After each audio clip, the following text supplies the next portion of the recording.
apresentaremos mais um estudo da série Pontos de Fé da Igreja de Deus. No programa passado, nós apresentamos o 14º ponto de fé da Igreja de Deus, saudação e ósculo santo. E nesse programa nós apresentamos então as fórmulas bíblicas de saudações, mostramos que Jesus ensinou seus discípulos a saudar não só aos irmãos, apresentamos uma pesquisa sobre várias formas de saudações e cumprimentos em muitos países. Além disso, nós notamos que ainda hoje alguns países usam o beijo como uma forma de saudação. Podemos ver que esta prática é muito comum em países orientais ainda, né? Mostramos que desde o Gênesis a saudação a paz seja contigo, a paz seja convosco, ela já era usada, é uma saudação muito antiga, era comum também a saudação com beijo, com ósculo. Deixamos claro, o latim registra 3 palavras para definir o beijo. Ósculum, que é o beijo amistoso na face, basium, que é o beijo apaixonado, podendo ser até um beijo na boca, e o suavium, que é o beijo amoroso com ternura. Ensinamos que o ósculo santo, o beijo, é uma saudação de amor fraternal. O ósculo consiste em dar um beijo na face da outra pessoa, em sinal de fraternidade, com os lábios cerrados. O beijo é descrito apenas como um toque sutil em alguma parte do rosto da pessoa. Deixamos claro por meio das Escrituras que o ósculo é uma forma de saudação e foi usada por muitos servos de Deus e também nos dias de Jesus era uma saudação comum. Não restando dúvida que Jesus usou esta saudação. Trouxemos textos que confirmam que os apóstolos fizeram questão de ensinar o uso dessa saudação com o ósculo. Também Jesus ensinou que ao entrarmos numa casa, nós devemos saudar, a paz seja nessa casa.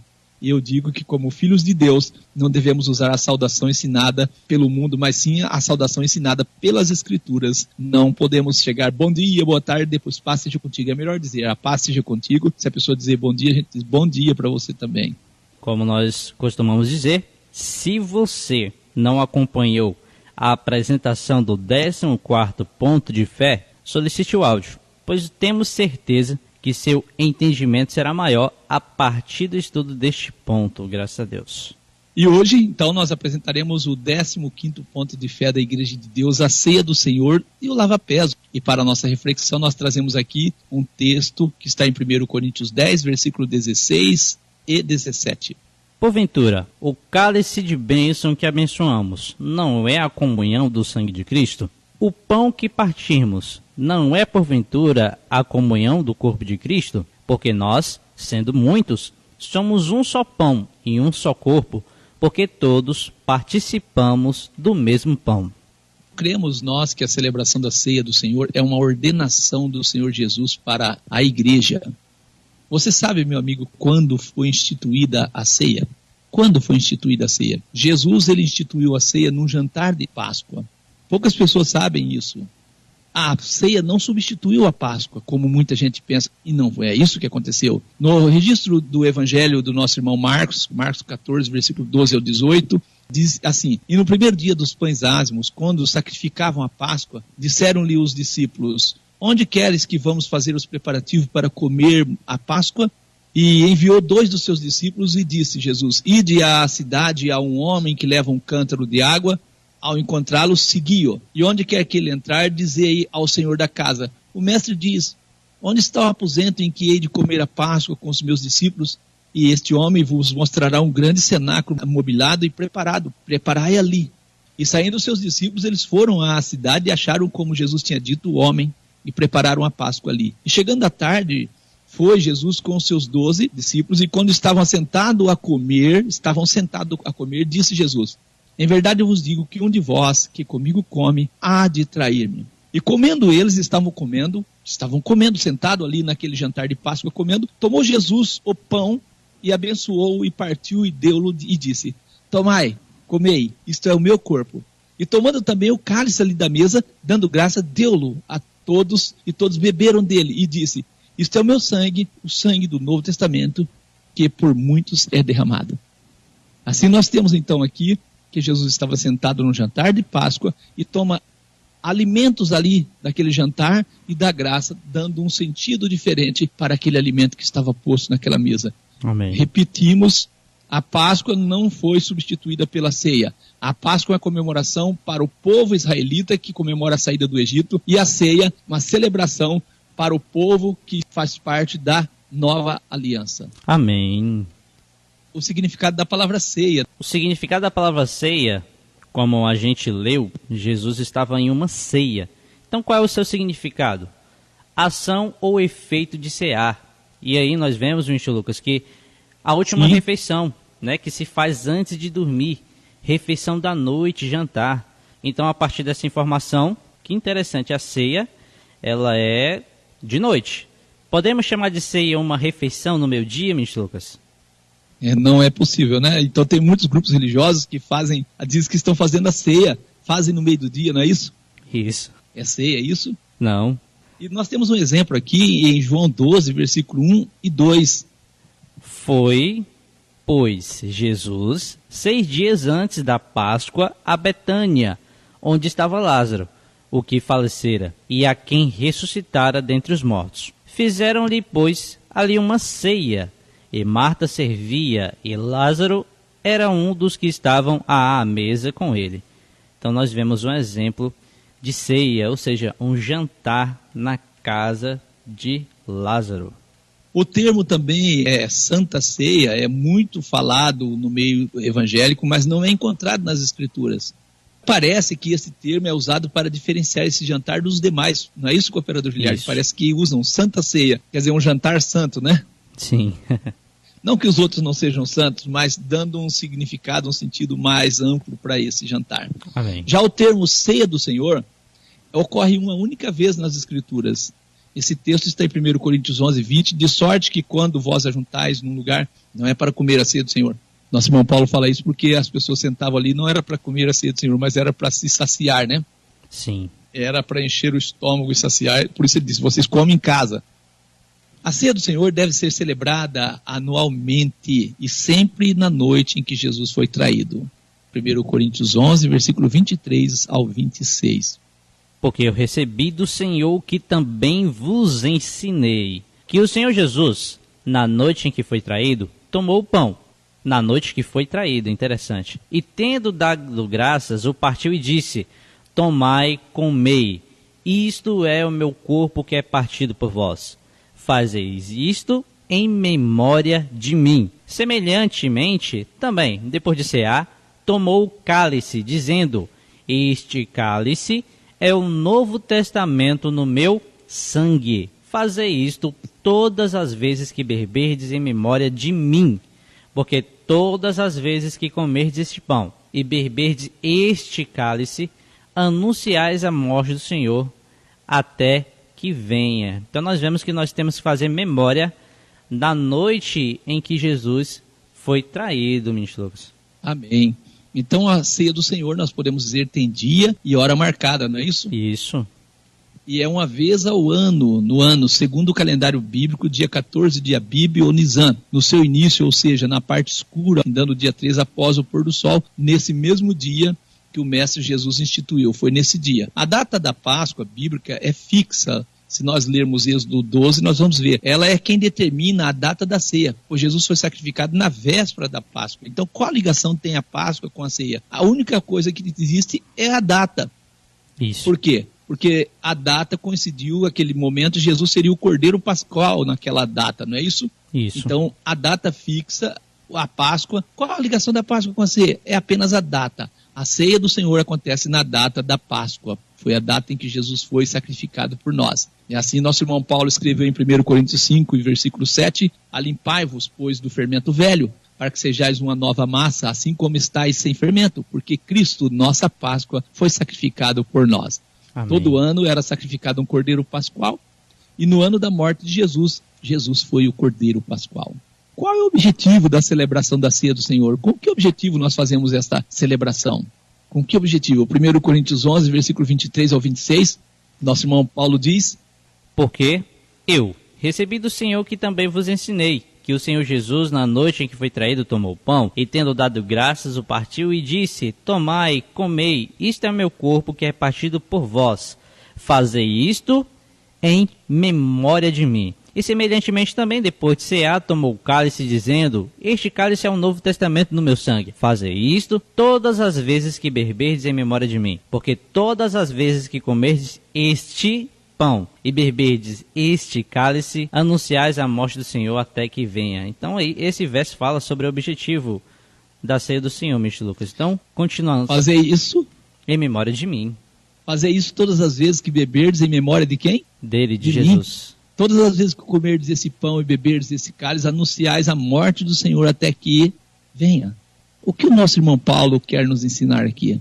Se a gente pegar o significado da palavra memória, a gente vai entender bem o que ele quer nos ensinar, não é isso, cooperador Giliardi? Isso. Memória. Memória é o quê? Efeito. Isso. Da faculdade de fazer o quê? De lembrar. Lembrar. Memória é lembrança. Exemplo, eu não tenho memória disso. Então, memória quer dizer lembrança. Jesus disse assim, todas as vezes que beberdes em memória de mim, em lembrança. Vamos trazer aqui um conceito da palavra memória. Memória, ela é uma palavra que de origem do latim. O cooperador Giliardi quer falar um pouco? Sim. Então vamos para o conceito. Ela vem do latim, né? Memória. É a faculdade psíquica através da qual se consegue reter e relembrar o passado. A palavra também permite referir-se à lembrança, recordação que se tem de algo que já tenha ocorrido, e à exposição de fatos, dados ou motivos que dizem respeito a um determinado assunto. Então Jesus ele estava querendo que a gente relembrasse, recordar tudo quanto foi feito ali. Por isso que ele diz, fazer isso em memória de mim. Amém. Assim está registrado no evangelho do nosso irmão Lucas 22:19, e Jesus tomando o pão e havendo dado graças partiu e deu-lo dizendo, isto é o meu corpo que por vós é dado. Fazei isto em memória de mim, quer dizer, lembre de mim, lembre do que eu fiz por vocês. Amém. Então na ceia nós temos a oportunidade de relembrar todo o sacrifício de Jesus por nós, renovar o nosso amor por ele e sermos agradecidos. Amém. Este é o objetivo da ceia. E eu digo, nós nunca podemos permitir que a ceia do Senhor seja um ato puramente rotineiro ou mecanizado. Nunca. Jesus diz, fazei isso em memória de mim, Lucas 22:19. O cristão tem momento que ele precisa lembrar. Lembrar que estávamos perdidos no pecado, sem esperança e condenados à destruição eterna. Mas Cristo deu a sua vida por nós para redimir-nos dessa maldição. Fez isso quando ainda éramos inimigos. Romanos 5, versículos 6 ao 11. Lemos o último capítulo dos evangelhos, dos 4 evangelhos, e ficamos abismados com o pecado, o orgulho, o ciúme e o ódio que pregaram Jesus na cruz. Mas será que sabemos devidamente que, se esquecermos isso e vivermos como um mundano, estaremos crucificando-o de novo e expondo-o à vergonha? Leia Hebreus 6:6. Ou será que calcamos aos pés o Filho de Deus e profanamos o sangue da aliança com o qual fomos santificados e ultrajamos o Espírito da graça? Leia Hebreus 10, versículo 26 ao 30. Não podemos esquecermos a maldição do pecado e o horrendo sacrifício que foi necessário para libertar o homem deste pecado. Estamos fadados a repetir esse pecado e agirmos como o cão que voltou ao seu próprio vômito e como a porca lavada que voltou a revolver-se no lamaçal. Segundo as palavras do nosso irmão Pedro, leia 2 Pedro 2, versículo 20 ao 22. Para evitar isso, devemos lembrar o sacrifício, a morte, o sepultamento e a ressurreição do nosso Senhor. Lembrar o que ele fez por nós.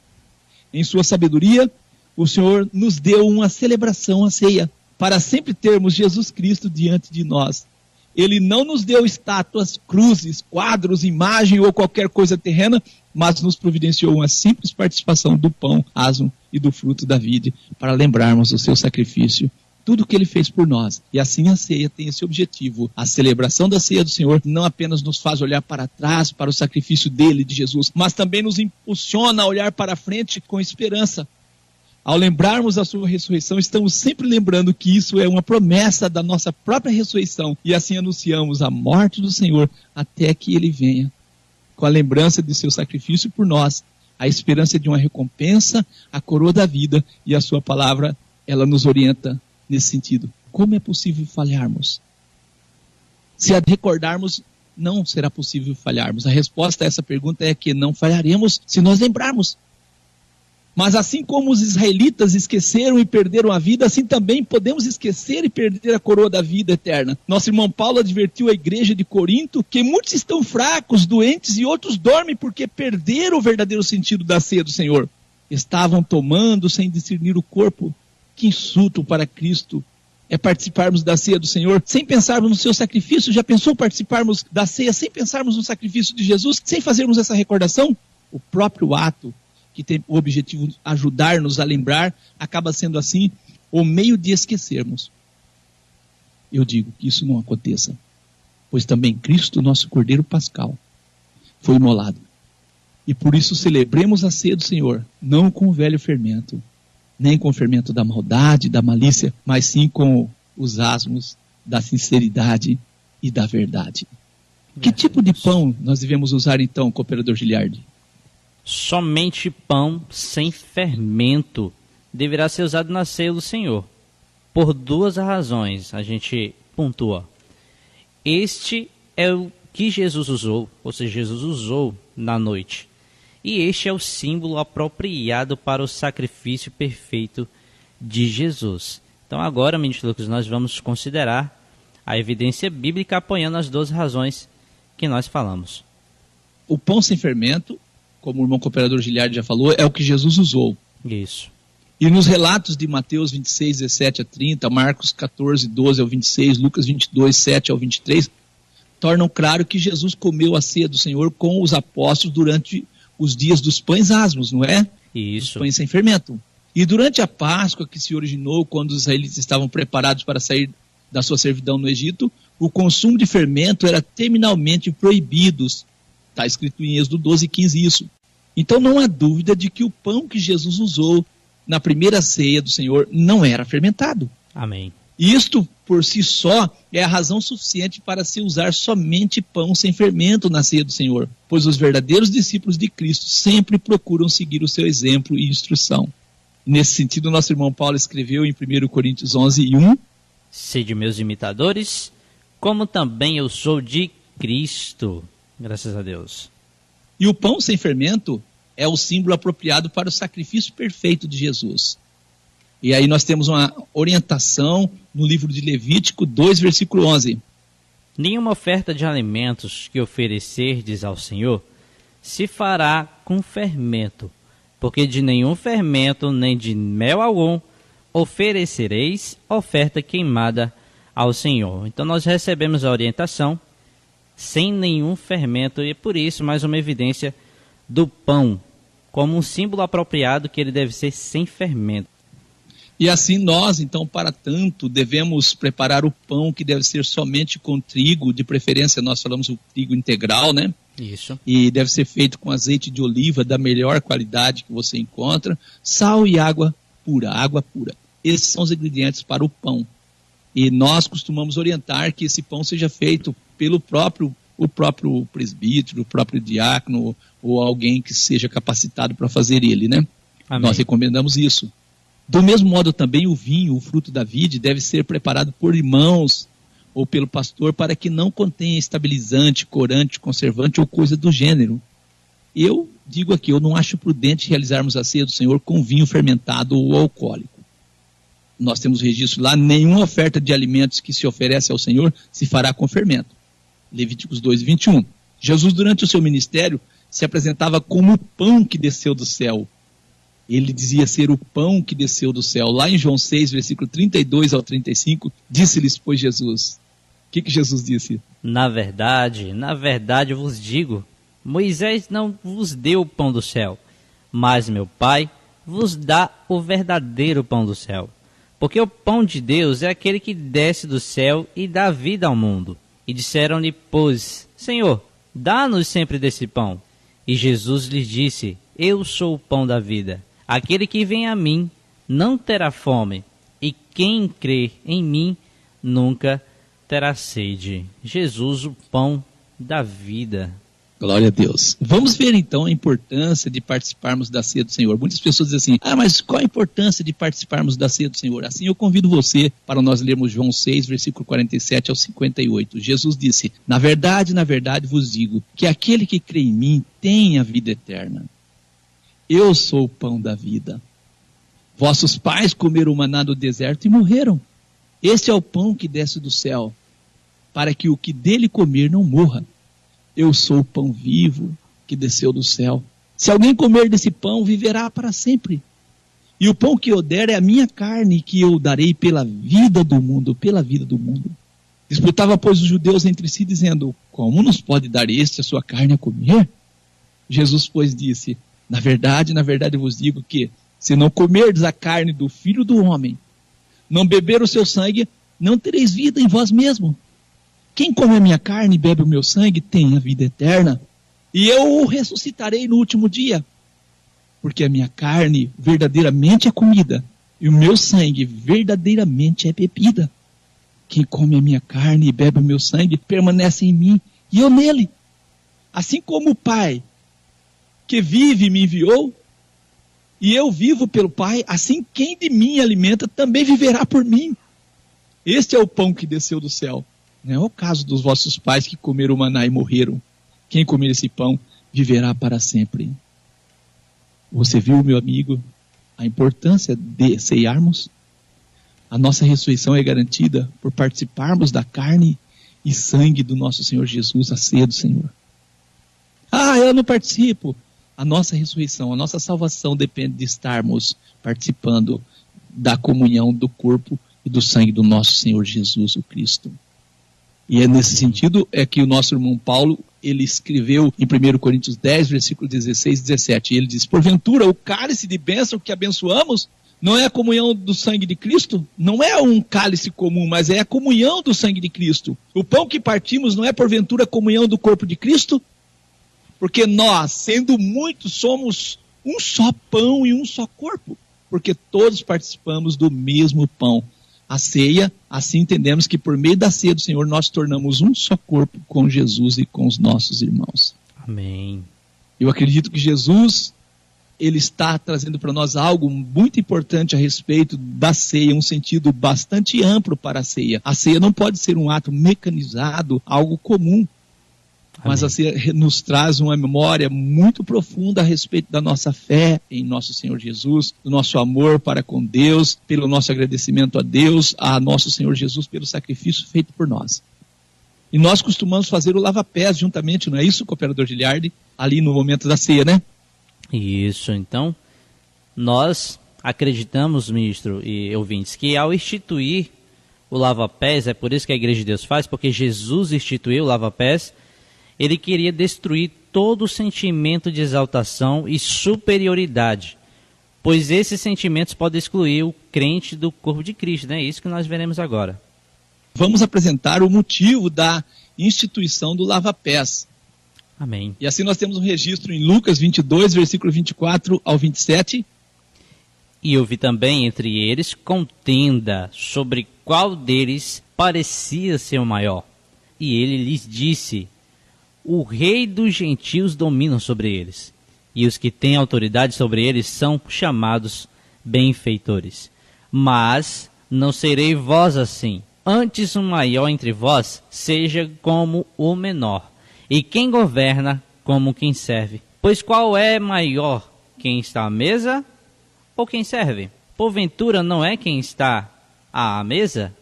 Eu, porém, entre vós, sou como aquele que serve. Jesus está ensinando que nós temos que ser diferente dos reis dos gentios. Nós somos todos irmãos uns dos outros e servos, né, ministro Lucas?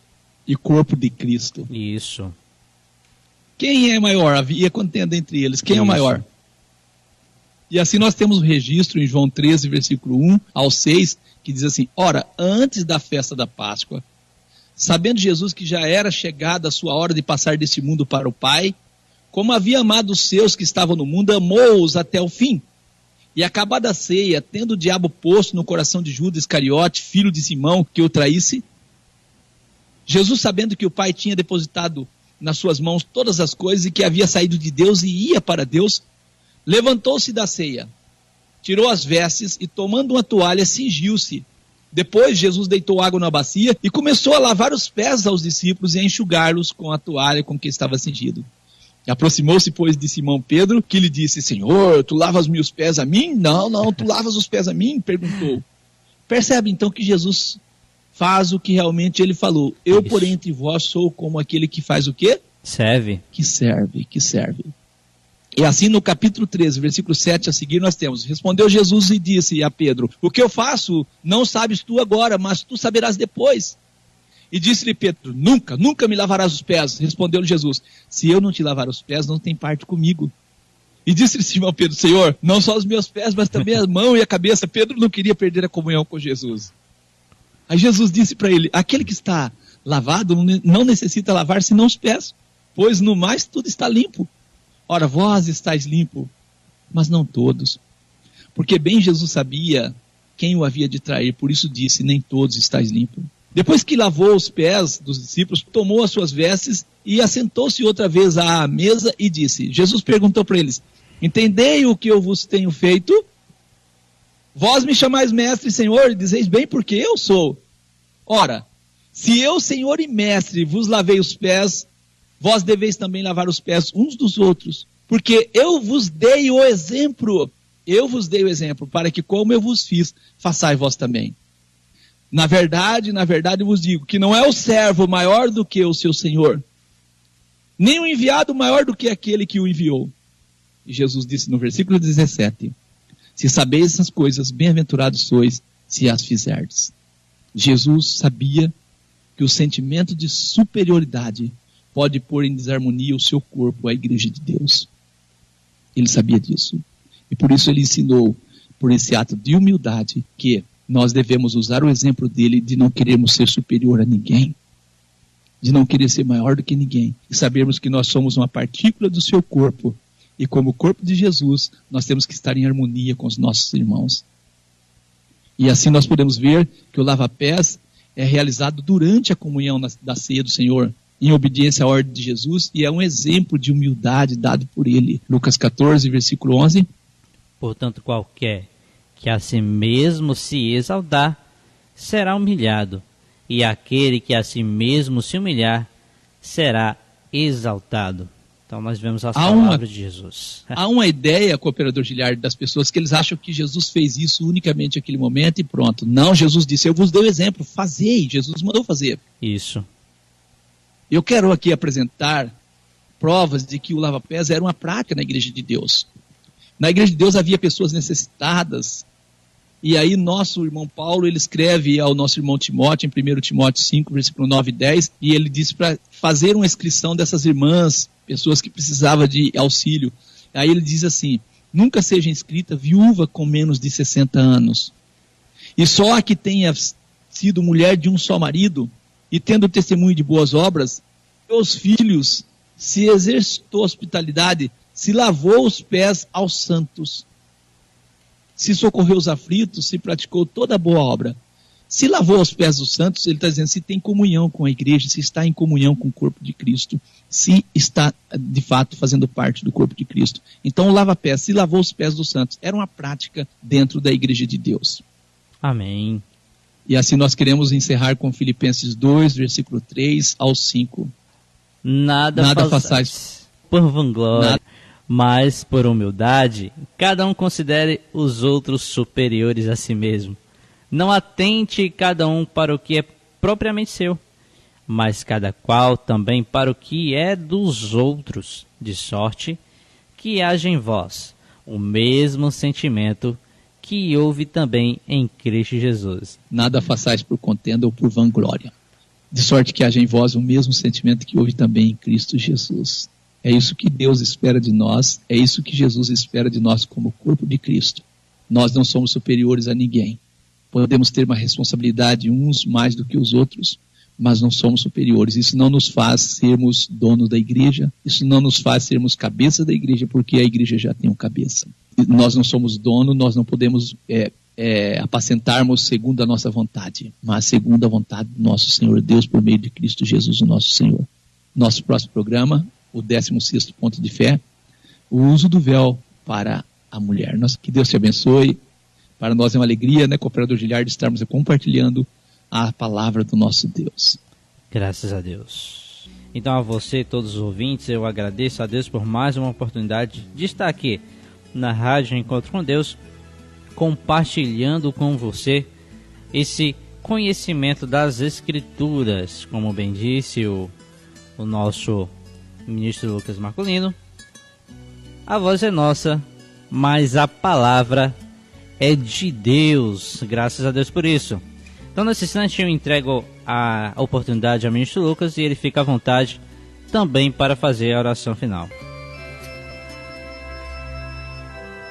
Querido e eterno Pai, te damos graças por mais um ponto de fé da Igreja do Senhor que nós compartilhamos com os nossos ouvintes. Te damos graças, ó Deus, por sua misericórdia, por teu infinito favor em prol de toda a raça humana, nos resgatando das mãos do inimigo, da vontade do maligno também, ó Deus querido, pondo em nós o teu Espírito, para que por meio dele nós pudéssemos santificar a nossa vida de acordo com tua palavra. Te agradeço pela compreensão da tua palavra, te agradeço, ó Deus querido, pelas bênçãos que alcançamos do Senhor. Por meio da tua palavra, nós, ó Deus eterno, somos santificados. Como o Senhor Jesus disse para Pedro, vós estáis limpo. E também a palavra do Senhor nos limpa.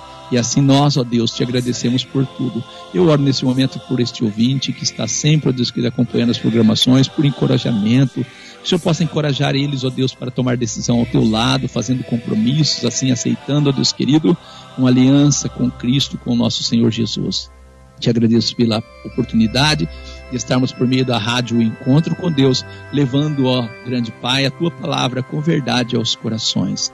Conceda a nós inspiração, conceda a nós entendimento, conceda a nós discernimento da tua palavra, que a tua palavra seja glorificada, exaltada, que ela possa assim poderosamente alcançar os nossos corações, para que de maneira poderosa possamos alcançar outros corações por meio da tua palavra. Nesse momento eu apresento cada ouvinte em suas santas e misericordiosas mãos. Também apresento os pedidos de oração que têm chegado a nós. Visita cada pessoa, Senhor, naquilo que cada um necessita. Aqueles que estão enfermos, nos leitos de enfermidade, muitas vezes desenganados pelos médicos. Mas o Senhor, ó grande Deus, tem poder de restaurar. Restaura a vida de cada um conforme o teu querer, a tua vontade santa. Nós agradecemos pela esperança que temos na volta do nosso Senhor Jesus, o Cristo. Oramos constantemente. Venha o teu reino, ó grande Deus, para que a vontade do Senhor possa ser feita na terra como ela é feita nos céus. Te agradecemos pelo seu imenso amor, por sua misericórdia, por todos nós, por esse plano maravilhoso para resgatar o mundo das mãos de Satanás. Como o nosso Senhor Jesus diz, eu sou o pão que desceu do céu para dar vida ao mundo. Que por meio de Jesus, por meio da comunhão com o seu corpo, com o seu sangue, nós possamos estarmos unidos a Cristo para sim estarmos preparados para a volta do Senhor Jesus. Te agradecemos, ó Pai, em nome do nosso Senhor e Salvador Jesus o Cristo. Amém. Amém. Encerramos o programa à luz das Escrituras, em nome de Jesus.